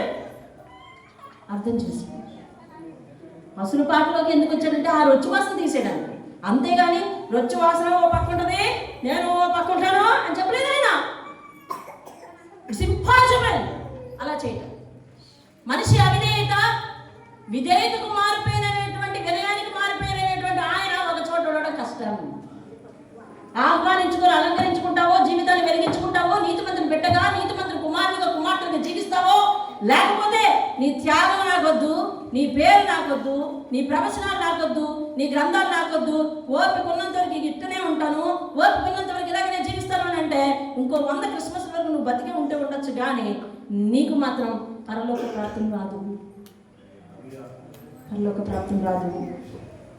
ఈ క్రిస్మస్ శుభవేళ నువ్వు వినవలసింది ఏంటంటే, నీ కొరకు పరలోక ప్రాప్తాన్ని దేవుడు రెడీమేడ్గా సిద్ధపరచి ఉంచాడు. దాన్ని కోల్పోవద్దు అని చెప్తున్నాడు. దాన్ని కోల్పోవద్దు ఎన్నడూ కూడా. ఆఖరిగా దేవుడు అడిగే ఒక ప్రశ్నకు నేను సమాధానం చెప్పాలి, నువ్వు సమాధానం చెప్పాలి. ఇంతటితో ముగించబడుతుంది. 10వ అధ్యాయం 26వ వచనాన్ని నేను చదువుతున్నాను. మనము ఇలాంటి సత్యమును గురించి అనుభవ జ్ఞానము పొందిన తరువాత, ఎప్పటి వరకు విన్నాం కదండి, అవునా? ఏది విన్నవారందరూ దేవునికి స్తోత్రం చెప్పండి. హల్లెలూయా చెప్పమన్నానా? అదే సరిగా వెళ్ళే చూసారా? విన్నవారందరూ దేవునికి స్తోత్రం చెప్పండి అంటే స్తోత్రం ప్రభువా అనాల్సింది. విన్నవారందరూ హల్లెలూయా చెప్పమన్నానా అంటే మీరు సరిగా వెళ్ళలేదు. నా ఇన్స్ట్రక్షన్ ప్రసాద్ దొరికిపోయావు, సరేనా? అందరూ వినిపోయాడు, ఓకేనా? వినండి, రైట్. ఇప్పటి వరకు అసలు ఎలాగండి ఆయన పాప విలుపుడు చేశాడు, ఎలాగ దోషానికి ప్రాయశ్చిత్తం చేశాడు? ఆయన చనిపోవటానికి పుట్టాడు, అదిగో పశువుల పాక అయిపోయిందా? ప్రతి సంవత్సరం వినే వర్తమానం ఇదే కదా. ఎలా ప్రాయశ్చిత్తం చేశాడో, ఏ పాత సిద్ధాంతాన్ని కొట్టివేసి తాను ఒక్కసారే బలిచ్చాడో, సర్వ మానవాళి పాపములకు సమాధానం ఎలా చేకూర్చాడో ఇప్పుడు మీరు సత్యాన్ని మీ కళ్ళతో చూసారా? నేను చెప్తే వింటున్నారా? మాట్లాడండి. కళ్ళతో చూసాను. ఇప్పుడు వినండి. మనము సత్యముల గురించి అనుభవ జ్ఞానం పొందిన తరువాత బుద్ధిపూర్వకంగా మళ్ళీ పాపము చేసిన ఎడల పాపములకు బలి ఇకను మళ్ళీ ఉంటుందా? ఉండదు. వాక్యం చదివినారు? ఈ వాక్యం ఒకసారి అందరూ చదవాలి. హెబ్రీయులకు రాసిన పత్రిక 10వ అధ్యాయము 26వ వచనం అందరూ నోటితో చదవండి. మనము సత్యమును గూర్చిన అనుభవ జ్ఞానం పొందిన తర్వాత బుద్ధిపూర్వకంగా పాపము చేస్తే మళ్ళీ ఇంకొక పని ఉందా? లేదు. అంటే మీరందరూ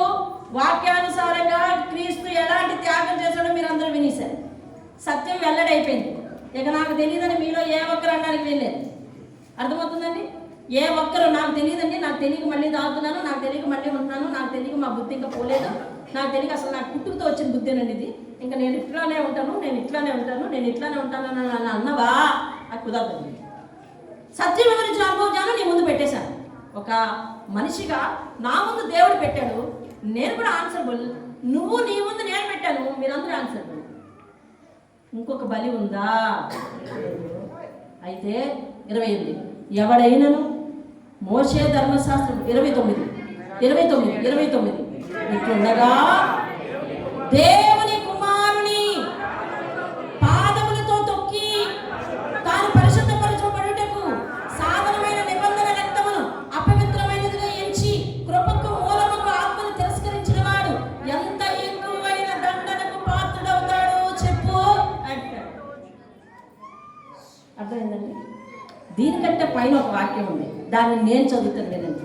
అందరూ చదవాల్సిన కొన్ని ఉన్నాయి, నేను చదవాల్సింది ఉంది. చూడండి 28 ఎవడైనను మోషే విధించిన ధర్మశాస్త్రము నిరాకరిస్తే 2-3 సాక్షులు అతని మీద సాక్ష్యం పలికితే కనికరకుండా ఆయన చంపేయాలంట. వింటూ ఉన్నారా? విన్నవారు మాత్రం చెయ్యి చూపించాలి. ఓకే కొన్ని మిగతా వాళ్ళు కూడా వినంటారా? ఇది లాస్ట్ అండ్ ఫైనల్. ఇది ధర్మశాస్త్రములో చెప్పబడిన మాట ఎవరైనా నిరాకరిస్తే 1-2 సాక్షులు, ఏమండి వీడు నిరాకరించాడా? నిరాకరించాడు. ఏమండి వీడు నిరాకరించాడా? దేవుని ఆజ్ఞను ఒప్పుకోలేదా? దేవుని ధర్మశాస్త్రం ఒప్పుకోలేదు? ఒప్పుకోలేదు, నేను చూశాను, నిరాకరించాను. అయితే ఇంకేమాత్రం దయలేదు, చంపేయండి తీసుకెళ్ళి అని ఉందంట ధర్మశాస్త్రంలో, ధర్మశాస్త్రంలో.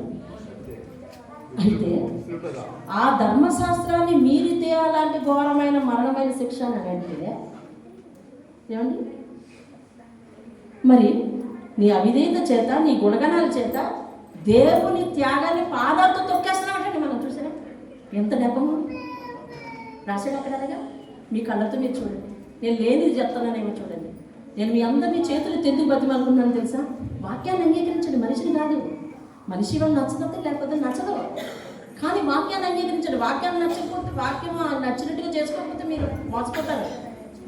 ఇంకోసారి బలి లేదు, ఇంకో ధర్మశాస్త్రం లేదు, ఇంకో గ్రంథం లేదు. ఈ బైబిల్ నాకు నచ్చలేదు, ఇంకో వెర్షన్ తెచ్చుకుంటానంటే ఆ వెర్షన్లో కూడా ఇదే ఉంది. There is no another solution. అవినండి. అయితే ఇట్లుండగా దేవుని కుమారుని పాదములతో తొక్కి, అయిపోయి యేసుక్రీస్తుని ఎవరైనా పాదాలతో తొక్కుతామటండి? బాధ్యాలని పని మనం చేయగలమా? నాయసరావు వింటున్నావా? దేవుడి పాదాలతో మనం తొక్కగలమా? కానీ లేఖనాలు ఏమని చెప్తున్నాయి తెలుసా? దేవుడు చెప్పిన మాట వినకపోతే దేవుడి పాదాలతో తొక్కినట్టు చెప్తుంది. దేవుడు చెప్పిన మాట వినకపోతే, పాప వింటున్నావా? దేవుడు చెప్పిన మాట వినకపోతే దేవుడి పాదాలతో తొక్కినట్టట. ఎంత సులువుగా ఆయన దగ్గర నుంచి అవాయిడ్ అయిపోతామో, ఎంత సులువుగా ఆయన మాట వినకుండా నాకేంటి నా డబ్బు ఉంది, నాకేంటి నా ఆరోగ్యం ఉంది, నాకేంటి నా సిస్టం, నాకేంటి నా బుద్ధి, ఏమమ్మా రాలేదు, కుదరలేదు, ఏమమ్మా వచ్చావు అంటే టైం అయిపోతుంది. ఎన్నో విధాలుగా ఆయన్ని తొక్కేస్తున్నామంటండి. చూడండి, ఆయన పాదములతో తొక్కి తాను పరిశుద్ధపరచబడుటకు సాధనమైన నువ్వు పరిశుద్ధపరచబడుటకు ఒక సాధనంగా దేవుడు నిబంధన రక్తమును నీకిస్తే దానిని ఇది నా రక్షణకు పనికిరాలని అపవిత్రంగా ఎంచుకున్నావంట నువ్వు. మీరేమనుకున్నారు తెలుసా?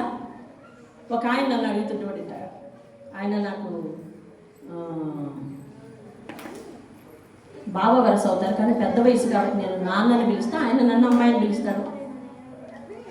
అమ్మా, నేను నా డబ్బులతో నేను తాగుతున్నాను, ఎవరికి ఇబ్బంది? నేను నా ఖర్చాలతో తాగుతున్నాను, ఎవరికి ఇబ్బంది? నాయన అది వరకు అయితే ఇబ్బంది లేదు, నీ కష్టాలతో నువ్వే తాగుతున్నావు, కానీ ఇప్పుడు దేవుని దగ్గర రక్షణ పొందుకుని ఇలాంటి లాజికల్ పని చేయవు. దేవుని త్యాగాన్ని నువ్వు మట్టిలో పోసినట్టు బూడిదలో పోసినట్టు అయిపోద్ది అని నా జ్ఞానం చేత నేను చెప్పాను ఆయనకి. కానీ ఇక్కడ దేవుడు ఏమంటాడు తెలిసి ఏకంగా, నేనేమో దేవుని త్యాగాన్ని నువ్వు బూడిదలో పోసినట్టు అయ్యాలి నేనంటే, దేవుడు దానికి విభిన్నమైన వివరణ ఇస్తున్నాడు. నన్ను పాదములతో తొక్కినట్టు, నా రక్తాన్ని అపవిత్రంగా ఎంచినట్టు. ఎంత ఘోరమైన మాట అండి. మనిషి వివరణకి మనిషి జ్ఞానానికి దేవుని జ్ఞానానికి చాలా తేడా ఉంటుందండి. మనిషి జ్ఞానాన్ని కొట్టివేయగలం, అందుకని నా మాట ఆయన కొట్టేశాడు.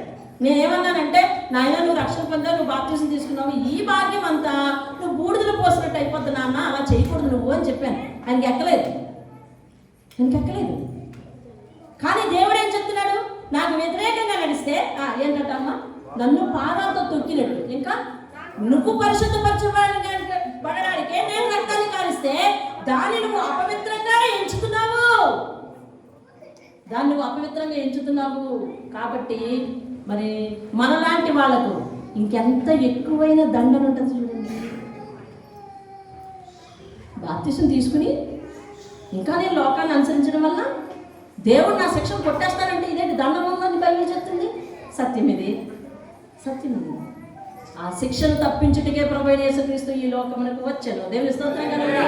నశించిన దానిని వెదకి రక్షించుటకు ఈ లోకమునకు వచ్చెను. ఎవరైతే నాశనం అయిపోయి, ఎవరైతే పాపం చేత, ఎవరైతే దోషం చేత నలిగిపోతూ ఉన్నారో అట్టి వారిని రక్షించుటకే ఈ లోకమునకు దేవుడు వచ్చాడు. దేవుని స్తోత్రం కలుగును గాక. హల్లెలూయా. యేసుక్రీస్తు యొక్క వంశావళిలో ఒక వేశ్యకు చోటు వచ్చింది. ఎందుకు తెలుసా?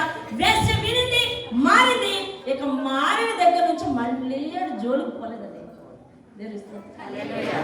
మారిన దగ్గర నుంచి ఏం చేసిందండి? తప్పులు అందరి దగ్గర ఉండవచ్చు, కానీ యేసుని నమ్మిన తర్వాత వాటికి పూర్తిగా సెల్యూట్ చెప్పకపోతే ఇలాగే ఎన్నిసార్లు క్రిస్మస్ వచ్చింది, యేసు పుట్టాడు అంటే ఇంకెదగదు. ఇంకా మన జీవితంలో ఎదగకపోతే, మన తలాంత మన జ్ఞానం ఎదగకపోతే మనం ఎన్ని క్రిస్మస్లు చేసుకున్నాం. దయచేసి సంఘములకు అలాగే వీడియో చూస్తున్న వీక్షకులకు నేను మనవి చేసేది ఒకటే, ఈ రోజు దేవుడు ఆయన లేఖనాన్ని ఎలా నెరవేర్చడానికి వచ్చాడు. డ్యూటీ ఆఫ్ హిజ్ లైఫ్, అతని యొక్క జీవితం యొక్క విధి విధానం ఏమిటి, కర్తవ్యం ఏమిటి, నెరవేర్చడానికి ఎట్లా వచ్చాడు, ఎలా నెరవేర్చాడు చూపించాడు. దీన్ని తిరస్కరిస్తూ మనం బ్రతికితే, దీన్ని తిరస్కరిస్తూ మనం చేస్తే, మనం ఎంత శాస్త్ర సాంకేతిక నిపుణత మన దగ్గర ఎక్కువగా ఉన్నా, మనం ఎంత తెలివి కలిగిన వాళ్ళం, మేధావులం అయినప్పటికీ కూడా, లేదా ఏదో ఒక అవార్డు గ్రహీతులం అయినప్పటికీ కూడా, లేదా నెంబర్ 1 ఇన్ ద వరల్డ్ అయినప్పటికీ కూడా మనకి రక్షణ అనేది దొరకదు. ఎందుకంటే దేవుడు విజ్ఞానంతోనూ లేకపోతే నైపుణ్యతతోనూ రక్షణ అనేది తెలియదు. కేవలము ఆయన రక్తాన్ని అంగీకరించి, ఆయన గుణాతిశయములను అంగీకరించడం ద్వారానే రక్షణ. దేవుని స్తోత్రం. ఇట్టి నియమానికి విరుద్ధంగా ఉన్నవారు సేవకులైనా, లేకపోతే విశ్వాసులైనా, లేకపోతే ఎంత మేధావులైనా, ఈ ప్రపంచాన్ని ఒక మాటతో శాసించేటటువంటి నైపుణ్యత ఉన్నవారైనా, శాస్త్రజ్ఞులైనా ఎవరు కూడా పరలోకం చేరాలనేది ఒక దివ్యమైన సత్యము. దేవుని స్తోత్రం. అట్టి సత్యాన్ని మనందరం శిరసావహిద్దాము. యేసుక్రీస్తు మోకరించండి, మననం చేసుకో. దేవుడు ఎందుకు పుట్టాడు? ప్రతి సంవత్సరం విన్నామేమో, పశువుల పాకలో కన్యామరియ గర్భమున యేసుక్రీస్తు జన్మించాడు. నజరేత్ అనే ఊరి నుండి బెత్లెహేం అనే ఊరికి వెళ్ళి జనసంఖ్య రాయించుకుని అక్కడ జన్మించాడు. అందుకని అతను నజరేతు వాడు, బెత్లెహేం వాడు అనిపించుకుంటాడు. జ్ఞానులు వెళ్ళారు, బంగారు సాంబ్రాణి గోళములతో ఆయన పూజించారు. పశువుల పాక శుభ్రం చేయబడింది, నక్షత్రం వచ్చి ఆ పాక మీద వెలిసింది. ఎవరు దేవుని అంగీకరిస్తారో వారి జీవితాలు కూడా అలాగే వెలుస్తాయి అని అంటే, వెలగకపోతే నష్టం ఏంటని నువ్వు మాట వినలేదు. కానీ ఈ 2025 సంవత్సరాంతంలో ఈ క్రిస్మస్ మాత్రం నీ జీవితంలో అలా మిగలడానికి వీల్లేదు. ఈ క్రిస్మస్ మాత్రం నీ జీవితంలో ఒక కొత్త మార్పు తీసుకెళ్ళాలి. తన కొరకు తాను అర్పణ తీసుకెళ్ళిన ఆ యాజకుడు ఎక్కడ? మనందరి కొరకు పాప విమోచన కావించబడ్డానికి ఏ రక్తంలో తీసుకెళ్లకుండా తనకు తానే బలి అయిపోవటానికి వెళ్ళిన యేసు ఎక్కడ? ఆలోచించాలి. ఎప్పుడు ఒకలాగే ఉండదు. జీవితం, కుటుంబం మొక్కలైపోతుంది. మనం మారాలి, మనసును మార్చుకోవాలి, వినయంగా ఉండాలి, ఒకరంటే ఒకరు ప్రేమ కలిగి ఉండాలి, ఒకరంటే ఒకరు సమాధానం కలిగి ఉండాలి. సమాధానం లేకపోతే కుటుంబం ఎలా విడిపోతుందో, సమాధానం నీ హృదయంలో లేకపోతే నీ రక్షణ పగిలిపోతుంది. గమనించు. రక్షణ మొహం చూస్తావా, లేకపోతే నువ్వు ఎవరితో సమాధాన పడాలో మనుషుల మొహం చూస్తావా? ఎందుకు సేవకులు ఒకరినే అస్తమాటం హెచ్చరిస్తుంటారు? నువ్వు పోగొట్టుకోకూడదు తలాంతని, నిన్ను ప్రేమించు. ఆజ్ఞలు ఎవరికి, శిక్ష ఎవరికి? తను ప్రేమించిన కుమారునికే. ఈ మాట మర్చిపో, ఈ మాట మర్చిపో. పదే పదే సంఘానికి దేవుడు ఎందుకు హెచ్చరిస్తున్నాడు ఆ మాట? సంఘాన్ని ప్రేమించి. నువ్వు అవిధేయంగా ఉంటే మరొక బలి జరగదు. ఒక చంటి పిల్ల చెప్తుంది, నాకు నీ దగ్గరికి రావడం ఇష్టం లేదు. మాట రాని చంటి పిల్ల తన ఇంగితాలతో చెప్పగలిగిందా? లేనిది. నీ నోటి మాట చేత నువ్వు పాపానికి నోచెప్పలేవు, అవిధేయతకు నోచెప్పలేవు. దేవుని యొక్క త్యాగాన్ని పాదముతో తొక్కేస్తావా? ఆయన రక్తాన్ని అపవిత్రంగా ఏం చేస్తావా? ఈ రక్షణ నాకొద్దని తిరస్కరిస్తావా? అయితే మరి ఇంకా ఎంత శిక్షకు పాత్రలం అయిపోతామో ప్రశ్నిస్తుంది ఈ వాక్యం. ఇంత గొప్ప రక్షణను నిరర్థకం చేసుకుని ఎలాగో తప్పించుకుంటామో అని పౌలు ప్రశ్నిస్తున్నాడు. ఎవరి మాటకు కాదు, దేవుని మాటకు సమాధానం చెప్పు. నువ్వు ఈరోజు మీ హృదయాన్ని ప్రశ్నించు. నిజంగా దేవుని హృదయమార హత్తుకు. ఈరోజు క్రీస్తు బేబీగా ఉన్నాడని లోకమంతా అనుకుంటుంది. లేదు, ఆయన నీ కొరకు మరణించి తిరిగి లేచి తిరిగి నీ వైపు నువ్వు వస్తావని, నువ్వు మారు మనసు పొంది వస్తావని, నువ్వు తిరస్కరించినా కూడా ఆయన సన్నిధిలో ఉంటావని 2 చేతులు చాపి ఎదురు చూస్తున్న ఆయనకు భార్యను అంటగట్టగలవు. ఆయన చేసిన త్యాగం ఇప్పటికీ రెడీగా ఉన్నది. అంగీకరిస్తే నీకు పాప విమోచన, అంగీకరిస్తే ఆయనతో జీవితం ఉచితం, అంగీకరిస్తే యుగ యుగాంతములు నిలిచినట్టి నీతి నీతో స్థాపించి నీతిమంతుడైన ఆయనతో నిన్ను దగ్గర పెట్టుకునే సంబంధం తెంచుకోకు. ప్రియనేస్తం, తెంచుకోవద్దు. సంఘంలో ఎవరితో అసమాధానం ఉందో ఈనాడు నువ్వే ఎదురెళ్ళి క్రీస్తు నాకు పుట్టాడు, అందుకే నీతో సమాధాన పడుతున్నాను అన్నమాట. అయితే నీకోసం కాకపోయినా ఇదిగో క్రీస్తు నా కొరకు పుట్టాడు, సమాధానంగా ఉందామని చెప్పి హృదయాన్ని పాషాణం చేసుకుంటాను. రక్షణ పాదాలతో తొక్కినట్టని దేవుని వాక్యం చెప్తుంది. మళ్ళీ ఆ వ్యసనం జోలికిపోకు.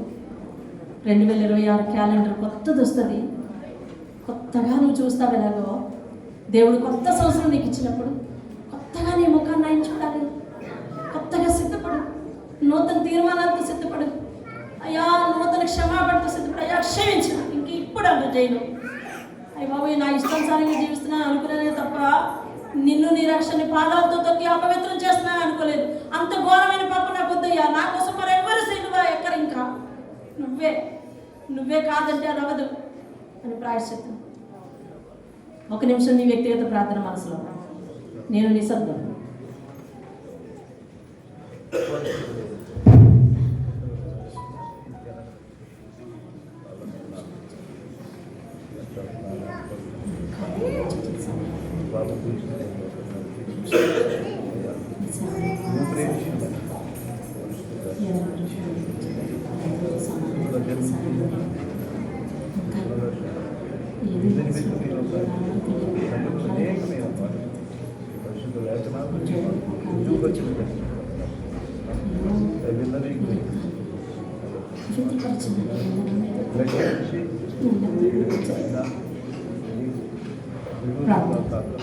పరిశుద్ధులైన మా పరమ తండ్రి, ఈ పరిశుద్ధ పాదాలకు వందనాలు.